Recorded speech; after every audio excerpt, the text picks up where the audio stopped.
ராம் ராம் ராம் ராம் ராம் ராம்.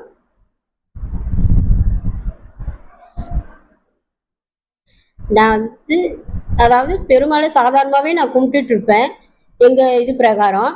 ஆனால் இங்கே வந்ததுக்கப்புறம் நான் ராம ராம சொல்ல ஆரம்பிச்சிட்டேன், எழுதவும் ஆரம்பிச்சிட்டேன். சுவாமி எப்படி எழுதணும்னு குரு எனக்கு சொல்லி கொடுத்தாரு. அதே மாதிரி நான் எழுத ஆரம்பிச்சிட்டேன். 4 வருஷமாக நான் எழுதிட்டு இருக்கேன். இங்கே வந்து 4 வருஷமாகவே நான் ராமநாமத்தை நல்லா தெரிஞ்சிட்டேன். எனக்கு வராத லோன் கூட மகளிர் குழு மூலயமா 2 லோன் வாங்கினேன். ஒன்று 50,000, ஒன்று 40,000, 2 வாங்கினேன்.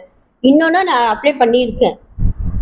ஆனால் எனக்கு வந்ததுனால இங்கே பரவாயில்ல. ஆப்ரேஷன் அப்போது எனக்கு ஒரு ஆப்ரேஷன் நடந்தது, எமர்ஜென்சியாக நடந்தது. காலையில் அட்மிட் ஆனால் ஈவினிங் பண்ணியே ஆகணும்னுட்டாங்க. பண்ணினாங்க. 10 மணிக்கு ஆரம்பித்து 4 மணி வரைக்கும் இருந்தது. அந்த ஆப்ரேஷனுக்கு அப்போது நான் எல்லாருமே வேண்டிக்கிட்டேன்.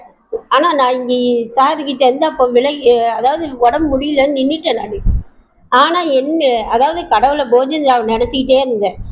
கடவுளே நீங்கள் இருக்கணும், சாரியும் நினச்சிக்கிட்டேன். அதே மாதிரி நான் வியாழக்கிழமை சாய்பாபா கோயிலுக்கு போவேன். அந்த கோவில்லையும் வந்து நினச்சிக்கிட்டேன் அவரையும்.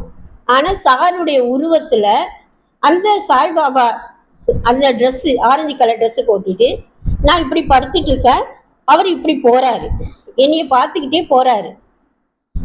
நான் கடவுளே, நான் சார் நீங்கள் பரவாயில்ல, எனக்கு துணை இருக்கிறீங்க சொல்லிவிட்டு அந்த நேரத்துக்கு நினச்சிட்டேன். 1 இயர் தான் ஆகுது ஆப்ரேஷன் பண்ணி. சக்ஸஸ் ஆகிடுச்சு, எனக்கு எந்த ஒரு பிரச்சனையும் இல்லை. அதுக்கப்புறம் எங்கள் வீட்லேயும் நிறைய பிரச்சனைகள்லாம் இருந்தது. நான் வந்து அதாவது சாப்பிட முடியாத சூழ்நிலை கூட, சிலிண்டர் காலி ஆகிட்டா சாப்பாடு வாங்கிட்டு வருவேன். அது காசு இல்லாத கூட சார்கிட்டயே வாங்கிட்டு போனேன். அப்போ ஒரு முறை போஜன்ராவை பார்த்து நான் கேட்டேன், எனக்கு சாப்பாட்டுக்கு இந்த மாதிரி பண்ணுறீங்களே, எனக்கு இனி இந்த ஒரு குறை வரவே கூடாது சாப்பாட்டுக்குன்னு சொல்லிட்டு நான் அப்போது கடவுளை நேர்ந்துக்கிட்டேன். இந்திய நிமிஷம் வரைக்கும் எனக்கு அந்த குறை இல்லை. நாங்களே இன்னொருத்தர் கொடுக்குற அளவில் இருக்கிறோம். அதுவே எனக்கு ரொம்ப பெருமையாக இருக்குது. பசங்கள்லாம் கல்யாணம் பண்ணி கொடுத்துட்டோம். நாங்கள் 2 பேர் தான் இருக்கோம். கடவுளை தான் நினச்சிக்கிட்டு இருக்கோம்.